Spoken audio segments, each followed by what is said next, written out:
Hello and welcome to another deck profile here on UKVersus. I'm Richard.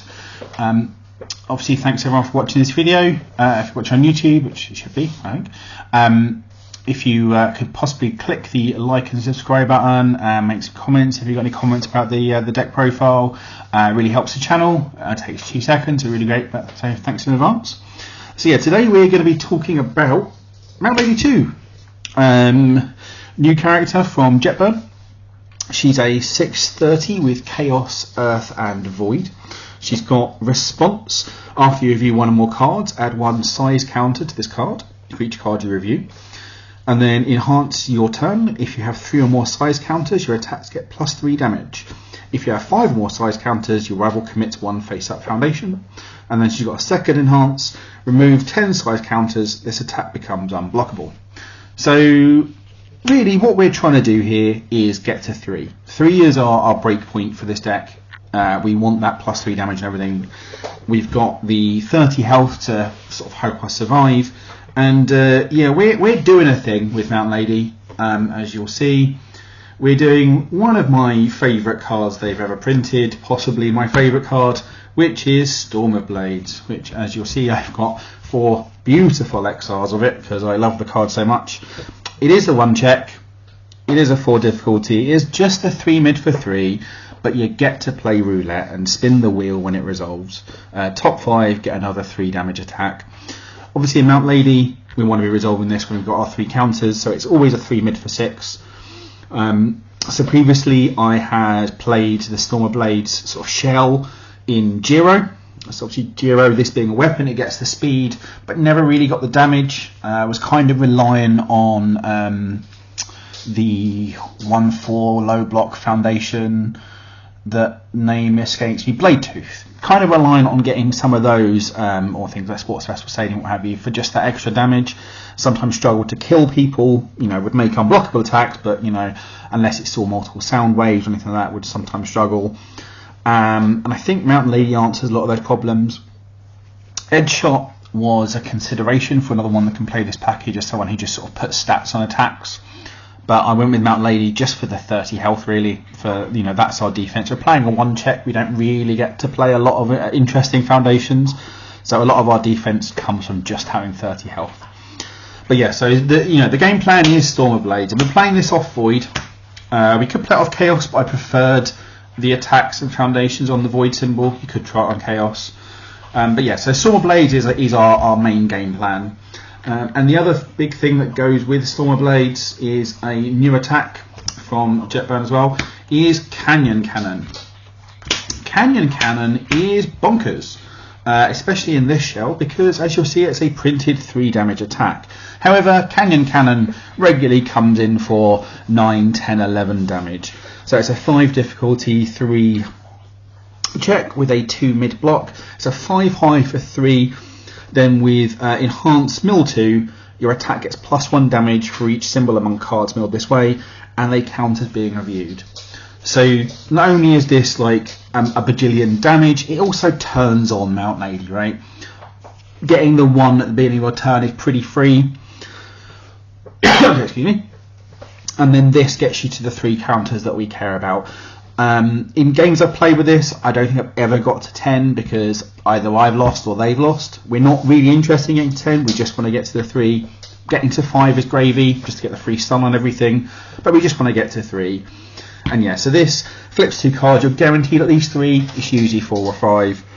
So it's, you know, at base it's then 6 damage, 7 damage, 8 damage, plus then the 3 from Mount Lady, so it's, like I say, it's between 9 and 11, comes in for a million, it's an off zone.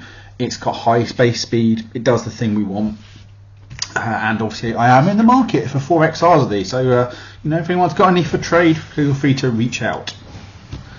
Our next attack, which usually is our one, you know, regularly gets paired with Storm of Blades, is Piercing Barrage. Again, we got some 4 nice XRs of this, just because I really am a fan of this kind of Storm of Blades 3 damage package, when I can make it work, and so yeah, we were trying it in set 6. So this is our pseudo double jump, I'm alright. It's again a 3 mid for 3, but it combos for 3 damage, and then you get the 3 from Mount Lady. So this is coming in for 9, so they have to really block it. because if they don't, then it's got that second enhance that says if it deals damage, your next check gets +2 to player plenty 3 damage. Got a really nice 1 high lock. Does what you need it to do.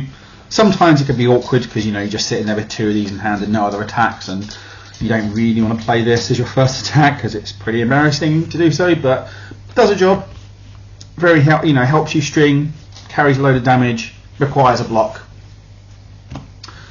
Our last attack that I'm happy about on the list is for Rewind Throttle. So those, our first 3 are pretty much no-brainers for my money. We have to play those 3; they're the good ones. And then to fill out the lineup, we've got 4 Rewind Throttle. Again, it's a very high speed. It's an off-zone. One of the issues with the Giro list is that it was very, very mid. This is another off-zone high attack. I've got a very high base speed of 5. It's only got the 3 damage, but we get to load 3 onto it, so it's a 4 difficulty, 5 high for 6 generally. And then the cycling a card, discard 1 card, commit a foundation, and then if you discard a card, draw a card. It means we get to dig through our deck, dig through our attacks, and commit down the things we don't want to see. One thing which absolutely wrecks Stormer Blades is learning the standards. It's horrible. If they got 1 on stage, you can't storm into it because it means it just ruins your day. Whereas Rewind Throttle lets you commit it down and then go into your combo. So very nice piece. We're not playing a lot any stun really, apart from the stuff on face and through this, but it means we can commit down the bits we care about. Excuse me. So we're playing 56 cards, I want to say, or 54. So we're playing 18 attacks. We were playing book, so that is 54 cards. So our last 2 attacks were 2 Glacier Breakers. I don't like this card. I want to take it out. It was basically a way of getting low blocks in the deck while keeping to the 3 damage theme. If it sometimes draws a card, but generally you're loading damage on it. So either they block it, in which case you don't draw a card, or you deal 6 and it's fine. And it's a low, it can be a low block because as you'll see, we've got high block here, mid here, mid here. We don't have any lows in our attacks, and I like having some amount of spread in my attack lineup. It's probably correct just to not care about it and just be more aggressive and rely on that 30 health to deal with a couple of low attacks. So these could come out and probably should come out. I'm not really sure what for. None of the other Moonfish ones, things like Razor Deluge, we're not doing that sort of thing. So other options would be, if you're brave, you could play something like Titan Cliff as another way of getting counters, but I don't like the idea of playing a 6 difficulty attack with 1 checks. We could play some Lurker Strikes. Again, these are options that aren't with the 3 damage, but we're only going to play a couple of copies, so it's probably okay. As again, just a way of disrupting their hand. Lurker Strike's pretty strong, but again, it probably isn't correct. The other one would be the 2 check, whose name escaped me, Thousand Sheep Pierce, I think is what it's called. Just as a sort of a bit of another way of drawing some cards, and also it's that defensive, make their next attack have flash, probably pretty good. The other option, and possibly the best option, would just be to cut these, maybe cut 1 and just play a singleton, whatever that attack is, and just cut the deck right down, get as close to 50 as possible, just so we're enacting plan A as much as possible. So yeah, these are our sort of flex slots. I've got these in there for now just as sort of pseudo low blocks, but I very much want to try something else there. We then look, we've got 2 Barrier Shields, could be 3, could be 0. I like, again on symbol, having this card as a nice defensive piece, just to say, I'll take some damage, I'll block 1 thing, slightly later in your string, I'll reduce it to 0, break it to it, stop attacking me, backswing. We then go to our foundations. Because we're playing 1 checks, we don't really get to play many 2s. So I've only got 4 in there currently. So we've got 1 Learning Standards and 3 number 23 for a hero. This was sort of a sort of partial thing to being locals, where I didn't make a sideboard. As you'll notice, I haven't got a sideboard for this profile. Learning Standards felt like it made sense with what my sort of defensive plan almost, where you block 1 or 2 and then just tell them to stop. Again, Learning Standards is a very good way of telling them to stop, and you've got the health to soak up an attack to enable it. this could probably be in the sideboard. Number 23 Pro Hero, I probably want this to be the fourth one of these, to be honest. It's a way of getting speed. We generally always get to the 3 counters for the 3 speed, and it means we've always got those cards then to review, and it's putting another 6 check in when we're trying to do things with one checks and string out attacks. So this should probably be 4 of these. It's one of the only few other things in the deck apart from Canyon Cannon that's really doing the lurker stuff. As I said, we're not really trying to go hard on the counters. We're just trying to get to 3 for that 3 damage, just to make all our attacks threatening. So yeah, this could easily be sideboard, and then that go here. It's probably one of the other changes I would make. 1 diffs, we are playing a bunch. And you got those out. So we start off with 4 male bonding. Again, leads into that plan of soak damage with our big 30 health, build out, backswing for 1 million. Has low blocks, what we need. And then playing 1 Manly Passionate, just almost as a 5th version of this. Not too high on this in the deck, could probably should be something else. We're not blocking huge amounts, and we probably, we want to try and build hard, so we've got that stage to then go in. So this could be something else in the slot, but just a 5th one of sort of this effect I think is fine. We've got 2 idle works, low blocks, sort of a spam foundation, and a way of keeping ourselves at a deadlock. And we know there's some things they're going to have to block, so it's a way of cycling if we need to, just to block foundation. So even if you block it, I get to cycle and try and dig into the more gas. But mostly it's there just because I like to have a lock breaker, a way of keeping us at a deadlock, and this gives us some more low blocks, which we when I was building the deck sort of struggled to find sort of positive room for. 4 calling for backup. It's a way of making us a 7-hand sizer. Again, on symbol, I very rarely play less than 4 of these. It's just so good, just flip, draw a card. We don't really have anything else other than competing for like the first enhance. So yeah, just us digging into gas. Sometimes use it on defense to cycle to sort of dig into a block zone if you need to. But pretty standard on symbol to play 4 callings. We then play 3 tape. If we cut the Glacier Breakers, probably could easily play the 4th in here. Again, it's just a defensive piece that's also a spam. Pretty solid. Everyone knows what tape does by now. It's either negative speed or make things a mid, so you can actually block it. So if we cut the Glacier Breakers, you might want to try and fit the 4th one of these in here, just so we're more covered when people are trying to send lows to us, especially things like Mirio and so forth.